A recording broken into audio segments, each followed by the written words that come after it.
இந்த டோக்கன் ஐட்டக்காரங்களை நீங்க கவனிக்கணும். இந்த பாரு, நான் உன் வீட்டுல 10 லட்சம் ரூபாய் திருடிட்டு நீ பார்த்துட்ட. நீ பாத்திரக்கூடாது, என்னை இது பண்ணிடக்கூடாதுன்னு. அம்மா 10 லட்சம் ரூபாய் திருடி, இந்தாங்க உங்க பண்ணு பங்கு 10,000. சிரிக்கிறது. நான் அப்படி கொடுத்தா நீ வாங்கிக்கிருவியா? வீட்டுல 10 லட்சம் திருடிட்டு உங்க பங்கு இந்தாங்க 10,000 கொடுத்தா வாங்கிக்கிருவியா? இல்ல. நாட்டுல திருடிட்டு உனக்கு 10,000 கொடுத்தா எப்படி வாங்குகிறாய்? பதில் சொல்லு. இப்போ நான் உங்க வீட்டுக்கு வந்து, அம்மா சத்தம் போடாம இருங்க, நான் திருட போறேன் உங்க வீட்டுல, அதுக்கு டோக்கன் அட்வான்ஸ் இந்தாங்க 2,000, இந்தாங்க டோக்கன், இதுல 8,000 இருக்கு, நீங்க என்ன வேணாலும் வாங்கிக்கலாம். அப்படியா? அப்படியா? அப்படியா? நீ வச்சிருக்கிய முதலமைச்சர் பதவி, அதை எனக்கு கொடுக்குறியா? அந்த 8,000 டோக்கன் வச்சுக்கிட்டு எப்படி பாருங்க. திருட போறதுக்கு ஒரு பங்கு, எது? முன்பணம். எப்படி முன்பணம்? அட்வான்ஸ் 2,000, ஓட்டுக்கு 1000. சரியா சார்? ஆசையை தூண்டணும், எப்படியாவது மக்களை ஏமாத்தணும். இந்த நாட்டை ஆளுகிற தலைவர்கள் 10 லட்சம் கோடி கடனை யாரை நம்பி வாங்கினார்கள்? எதை வைத்து வாங்கினார்கள்? என்னப்பன் கடன் வாங்கினான் என் வீட்டை வைத்து, என்னப்பன் கடன் வாங்கினான் என் நிலத்தை வைத்து. நீ எதை அடமானம் வைத்து வாங்கினாய்? என் தந்தை கிட்ட கேட்டேன், கடன் எதுக்கு வாங்கினாய் அப்பா என்று. உன்னை படிக்க வைக்க காசு இல்லை என்றான். எதுக்கப்பா கடன் வாங்கினாய்? உன் தங்கையை திருமணம் செய்து கொடுக்க காசு இல்லை என்று. அவன் வாங்கின கடனில் ஒரு நியாயம் இருக்கிறது. ஆனால் இவர்கள் வாங்கின கடனில் என்ன நியாயம் இருக்கிறது? நீ கடனை வாங்கி கல்வி கொடுக்க வேண்டியது அரசின் கடன், அதை கடன் வாங்கி என்னை படிக்க வைக்க நிலைமைக்கு ஏன் தள்ளினாய்? கல்வி மானுட உரிமை, கொடுக்க வேண்டியது அரசின் கடமை, ஏன் கொடுக்கவில்லை? ஒரு நாட்டின் செல்வத்தில் ஆகப்பெரிய செல்வம் அறிவு செல்வம், அதை ஏன் உன் நாட்டு குடிகளுக்கு கொடுக்கவில்லை?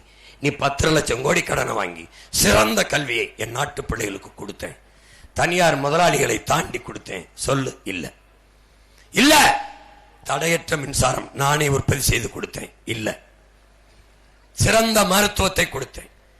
முதலமைச்சருக்கு முடியவில்லை அப்போலோ, முதலமைச்சருக்கு முடியவில்லை காவிரி, தேவையில்லை. அரசு மருத்துவமனையில் ஆக சிறந்த மருத்துவத்தை என் நாட்டு மக்களுக்கு கொடுத்தேன்.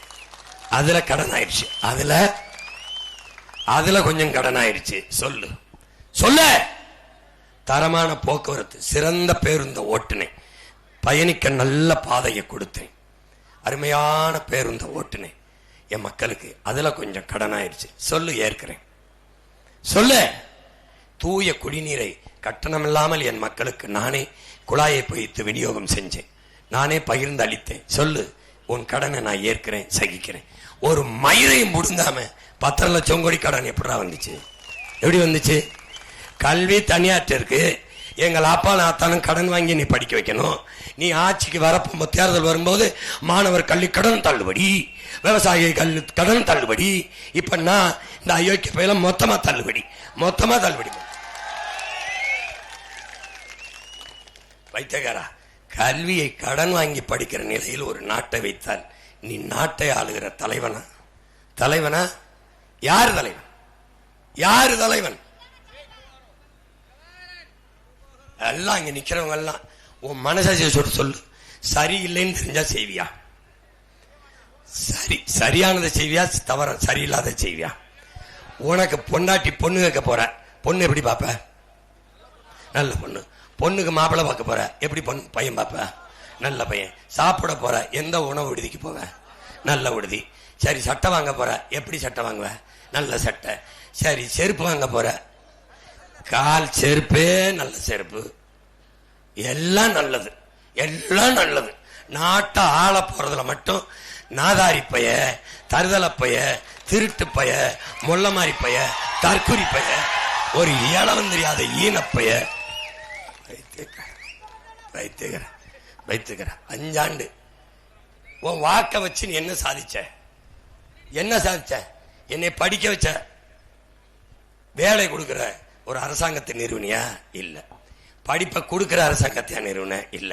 நீ காட்டவத்து மேட்டவத்து மாட்டவத்து ஆட்டவத்து என்னை படிக்க வச்சுட்ட.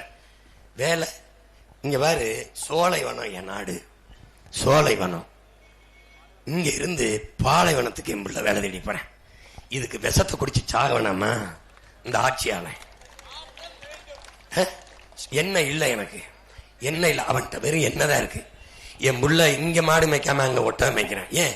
எனக்குள்ள நீ படுத்தின நோய் உளவியல் நோய், உளவியல் நோய். படிக்க வரல, ஆடு மாடு மேய்க்கத்தான் லாய்க்கு. என்னை எப்படி நீ உளவியல் நோயாளி ஆக்குன? நீ எப்படி பண்ண? இப்போ சிங்கப்பூர்ல வெறும் கடல் தானே இருக்கு, எனக்கும் கடல் இருக்கு. அவன் வெறும் கடலை வச்சுக்கிட்டு எப்படி உலகத்தின் தலை சிறந்த நாடான? எனக்கு காடு இருக்கு, நிலம் இருக்கு, மலை இருக்கு, மாடு இருக்கு, ஆடு இருக்கு, நாய் இருக்கு, நரி இருக்கு, பன்னி இருக்கு, எல்லாம் இருக்கு. கடல் இருக்கு, மலை இருக்கு, நில விவசாயம் இருக்கு, உழைக்க ஆற்றல் இருக்கு, அறிவு இருக்கு, எல்லாம் இருந்து வீடு நிறைய வறுமையும் வயிறு நிறைய பசி இருக்கு. ஏன் இருக்கு? ஊழல் லஞ்சமோ நாட்டில் நிர்வாகத்தில் இருக்கு. கனவில்லாத தலைவன், தற்கொலை தலைவன், சிந்திக்கிற திறனற்றிருக்கிற தலைவன், தன்னலம் சார்ந்த தலைவன், தன் நாட்டை தன் வீட்டை போல நேசிக்காத தலைவன், வீட்டையே தன் நாடாக நாட்டையே தன் வீடாக மாற்றிக்கொண்டு இந்த நாட்டை வித்து வித்து சொத்தாக இருக்கிற கேடுகட்ட தலைவர்களை தேர்வு பண்ணிட்ட. திமுக நாட்ட political party, it's a family property. அது ஒரு குடும்ப சொத்து. அதிலே நீ விசுவாசமாக, அது ஒரு நிறுவனம், நன்கு கட்டமைக்கப்பட்ட நிறுவனம். அதில் நீ விசுவாசமாக வேலை செஞ்சால் உனக்கு பதவி உயர்வும் சம்பள உயர்வும் வரும். அதேதான் காங்கிரஸ், அதுதான் சனாதனம் என்கிறார்களே என் உடன் பிறந்தவனே. ஒரு வீட்டில் ஒருவனுக்கு தகப்பன மகனாக பிறந்ததாலேயே அவனுக்கு உயர் பதவி கிடைத்து விடும் என்றால் அதான் தான் சனாதனம். இவருக்கு மகனா பிறந்ததனாலேயே பதவியை பெறுவதற்கான தகுதி வந்துவிடும் என்பதுதான் தான் சனாதனம். இதை ஒழிக்கணும்டா. கருணாநிதி மகன் என்பதை தாண்டி ஐயா ஸ்டாலினுக்கு ஒரு தகுதி சொல்ற, ஒரு தகுதி. நாட்டை ஆண்டவர்களடா ஐயா ஸ்டாலின், நாட்டை ஆண்டவர்களா ஐயா எடப்பாடி. இந்த நாட்டில் இருக்க மக்களின் பிரச்சனை பட்டுக்கோட்டையில என்ன, அறந்தாங்கில என்ன, ஒரத்த நாட்டில் என்ன, தஞ்சாவூர்ல என்ன தெரியாத, மயிலாடுதுறையில என்ன, சீர்காழியில என்ன, சிவகங்கையில என்ன, காரைக்குடியில என்ன, சிங்கமுடியில என்ன, அருப்புக்கோட்டையில என்ன, எதுவுமே தெரியாத நீ எதுக்கு தலைவனாகி நாட்டால வர? எதுக்கு வர? ஆட்சியில இருந்த போது, அதிகாரத்தில் இருந்த போது தெரியாதது கீழே இறங்கும் போது மக்கள்கிட்ட என்ன பிரச்சனை, உங்களுக்கு என்ன பிரச்சனை, டேய் எங்களுக்கு என்ன பிரச்சனைன்னு தெரியாம தான் நீ வெள்ளலான்னு இருந்தேடா. இப்ப நம்ம என்ன சொல்றது? ஒரே பிரச்சனை தாண்டா, நீங்க தாண்டா, நீங்க தான், உங்களை ஒழிக்கிறது ஒண்ணு. இவங்க வந்து திருப்பி உங்கள் கனவு என்ன? உங்கள் கனவு, கனவு தூக்கம் வந்தா தானடா கனவு வருது. கர்மம் முடிச்சவங்க நீங்களாம் பசியோட படுக்க, ஒரே கனவு தான் ஐயா, உங்களை ஒழிச்சு கட்டிடுறதா ஐயா எங்க கனவு.